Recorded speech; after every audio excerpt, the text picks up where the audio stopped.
बंटी अपनी बेटी टुनटुनी चिड़िया के साथ रहता था।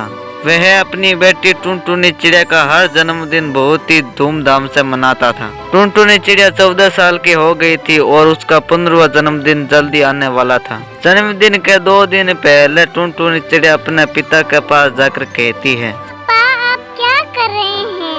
बेटा मैं तुम्हारे जन्मदिन की तैयारी कर रहा हूँ। तुम्हें तो पता है कि मैं तुम्हारा हर जन्मदिन धूमधाम से बनाता हूँ। लेकिन पापा मुझे ये जन्मदिन नहीं मनाना। यह सुनकर बंटी चिड़िया बहुत ही हैरान हो जाता है और टुनटुनी से कहता है, अरे टुनटुनी तुम्हें अचानक क्या हो गया? लगभग तुम्हारे जन्मदिन की तैयारी हो चुकी है और तुम बोल रहे हो कि तुम्हारा जन्मदिन नहीं मनाना।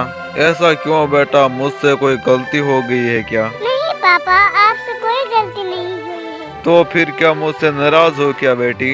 ये पापा मैं सारी दुनिया से नाराज हो सकती हूँ पर आपसे नहीं।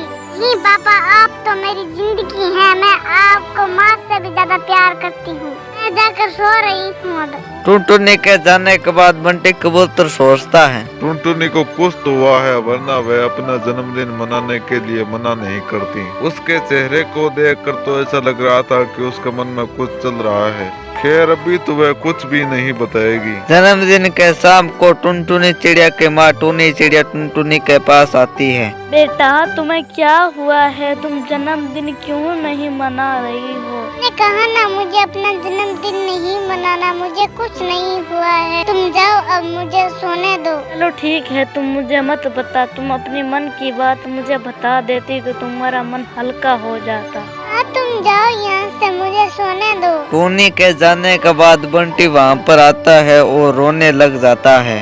आप रो क्यों रहे हो? क्या बात है? बेटा रोम नहीं तो क्या करूं? तुम अपनी मन की बात बता ही नहीं रही हो कि तुम्हें जन्मदिन क्यों नहीं मनाना है। मैं तो तुमको अपनी सारी बात बता देता हूँ। बताओ तुमको क्या चाहिए? पापा मैं जो चीज आपसे मांगो वो मुझको आप दोगे क्या? तुम मांग कर तो देखो, मैं तुम्हारी सारी इच्छा पूरी करूँगा। तो पापा आप शराब पीना छोड़ दो।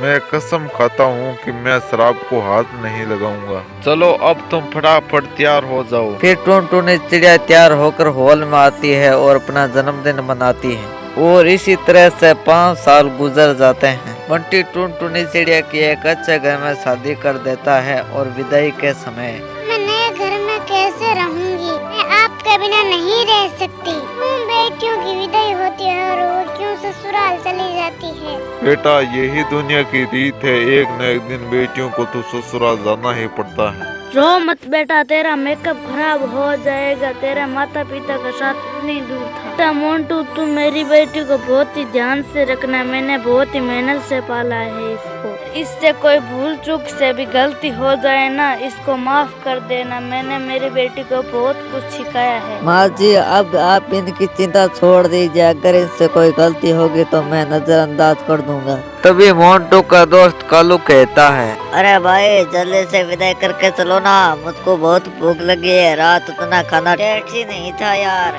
हाँ यार रोटियां भी उतनी स्वाद नहीं थी। चलो हम आगे ढाबे में चलकर खाना खा लेंगे। अपने पति की ऐसी बातें सुनकर टुनटुनी चिड़िया अपने पापा से कहती है, पापा मुझे ससुराल नहीं जाना। मैं अब ससुराल नहीं जाऊंगी। क्यों क्या हुआ बेटी? मुझसे कोई भूल हो गई है क्या? हाँ हाँ टुनटुनी मुझसे भी क्या भूल हो गई है क्या? गलती तो है। मेरे पिताजी ने एक रात जाकर मेरे सामान की तैयारी की थी। दिल्ली और मुंबई से बुलाकर हलवाई को मेरे पिताजी ने पकवान बनाया था और तुमको पसंद ही नहीं आया था। मैं मेरे पिता की इतनी बेइज्जती नहीं सह सकती हूँ। बिना दुल्हन के जा सकता हो। जब से बेटी का जन्म होता है उससे वो एक चीज जोड़ता है। एक झटके में सारा बाजा बिगाड़ दिया। आपको पता है मुझको कितनी दुख हुआ है। अगर आपकी कोई बहन हो तो आपको पता चलता। एक बेटी अपने मायके के लिए कितना मायके रखती है। वो अपने मायके जाती है तो इसका पिता कितना रोता है, ये मैं भी जानती हूँ। बस कर बेटी, अब क्या रुलाएगी? नहीं बेटा ये सब नहीं करते। नहीं माँ सारी हकीकत बताने दो। इसने मेरे पिता की बेइज्जती की है। मेरे ससुराल वालों ने मेरे खाने में कमी निकाली है। अरे बहू क्यों बात की बतंगड़ बना रही हो? मैं यहाँ से तुम्हें बेटी बना कर ले जाऊंगी। उसको तेरे पर गर्व है। मेरे बेटे को माफ कर दो। टुनटुनी मुझे माफ कर दो टुनटुनी। अब टुनटुनी की खुशी खुशी से विदाई हो जाती है।